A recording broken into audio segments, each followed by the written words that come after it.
don't want to go down that road anymore. Because then I won't have a job and I'll be right back where I am now. What happened with the police officer? I mean, I had a couple of beers and they noticed I was the one driving the truck because I had the jumpsuit on and it had the company's name. Right. So they figured it was me. And he asked me, he said, hey, did you leave the truck in the middle of the road? And I started laughing.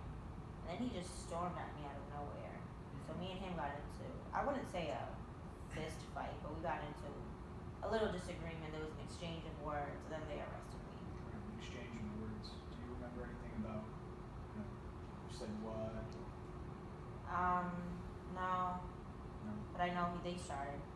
They started it? Yeah, they started. So you laughed right when you saw that, and the cop started coming at you, and then what happened after the cop started coming at you? I was kind of boozed, so I don't really remember exactly what happened, but I do know they came at me and he said, you're under arrest, and I said, for what? And he started talking and saying for leaving this, and I don't know, that was Right. blurry to me.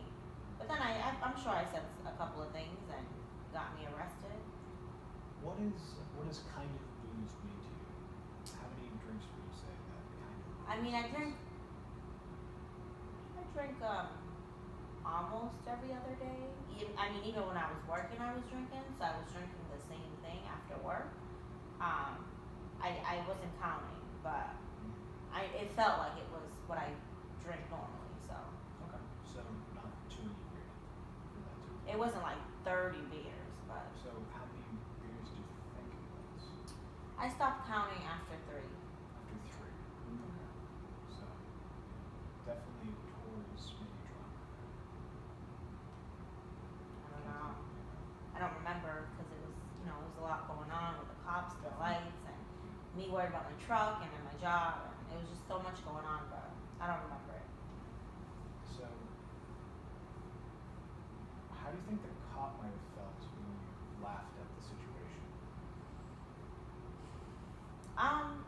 I think regardless of if I laughed or if I didn't laugh, they probably would have arrested me because they identified that I was the truck driver, and that's why they were there to arrest me.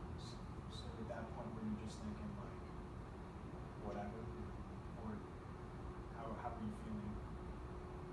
When I seen the cops, Yeah. it took me a while to process because I was a little bit boozed. Right. But then they was talking about the truck, and I thought about the truck, and I was like, oh yeah, the truck that I left in the middle of the road. I didn't say that out loud, but I was thinking that. And then they came at me, and that whole situation happened. I can see how that might have gone. I only think maybe the police officer thought that potentially you were laughing that you had caused this sort of disturbance. Right? So maybe that's what made him become somewhat angry and come towards you. Yeah, but even when I watch Law and Order, they do that. So it's kind of like they're trained to like automatically react without even knowing if I'm the person, which obviously they knew because of my attire, but Yeah, I mean, how accurate do you think Law and Order is in demonstrating how people behave, especially professionals like police officers, judges, detectives, things like that? I think on a scale of like 100, 1 to 100, I think they're probably like 80% on top of it. In regards to law enforcement, of course, like obviously a cop is gonna arrest, they arrest people. Yeah. So you think Law and Order is pretty accurate? Pretty accurate, yeah. I mean, they wouldn't make the show just for fun. Yeah, They'd make it based off a real story. Maybe, but it's Law and Order is not like a documentary. It's made for specifically entertainment purposes. So they're like bits of truth. Well, some of their stories are based on a true story. They just change names and obviously characters. So you don't know how that police officer.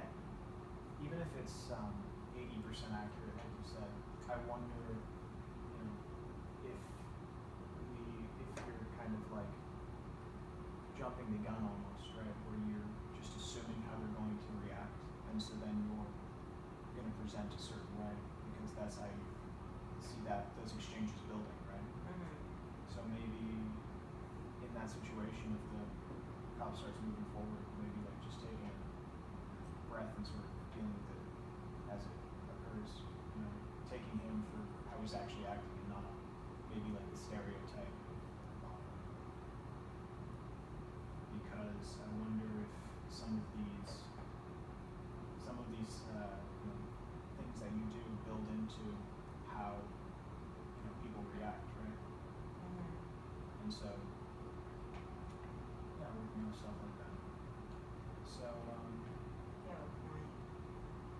when you were younger, how did relationships look like with your friends? You had a best friend or something like that? I had a best friend, she was a girl, but that was it. I mean, in school I was really to myself. I didn't really like to get involved with people. They just take too much energy out of you. Definitely. And so your best friend was a girl. What did you guys do? She would, I don't know. We just spoke on the phone a lot. When we hung out, it was more like Dave and Buster's or Chuck E. Cheese. That's cool. And how old were you when this was going on? I was probably 17. 17. That's cool.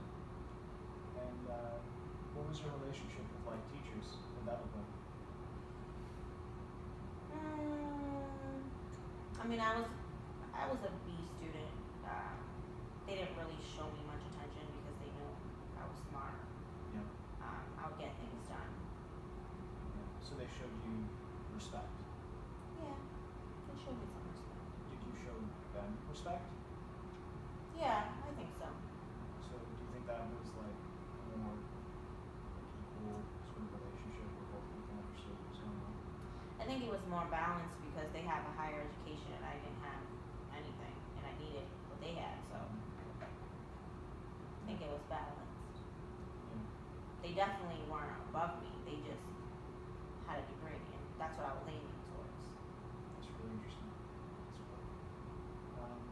Do you think that relationships work when it's more balanced or when someone has a lot of power and someone has less?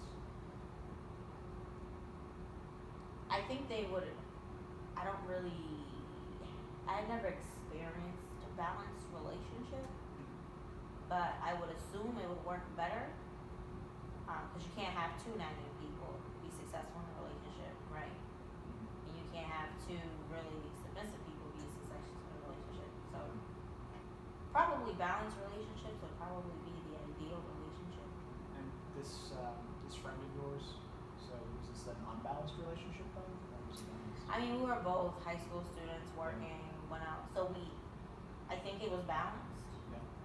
That's why we became best friends. And so that was a good working relationship. I mean, yeah. I mean, when I went out with my guy friends, she would tag along. Yeah. But that wasn't all the time. That was like once a year.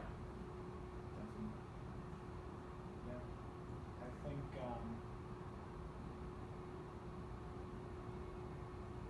this is some really good information that we've been talking about. I think just within this session, you've started maybe changing a little bit of how you view other people in relationship to yourself, which I think is really great.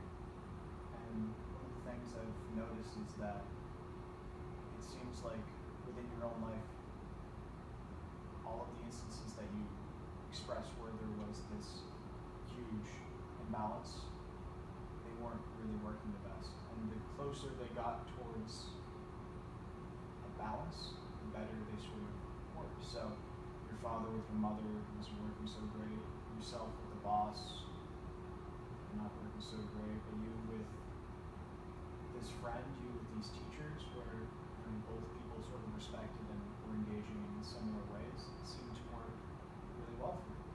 I wonder if we could take some of these concepts and ways of operating and maybe plug those back into talking to your wife. And I totally understand that you want to feel like a man, but I wonder how much of feeling like a man is taken from your father and how much we can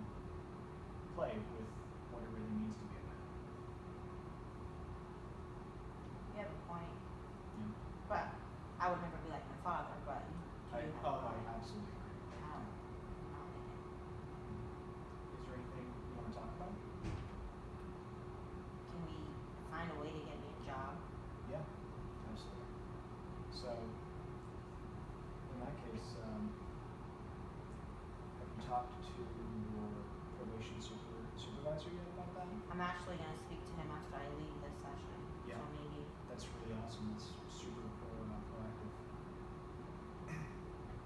And what kind of job are you looking to get?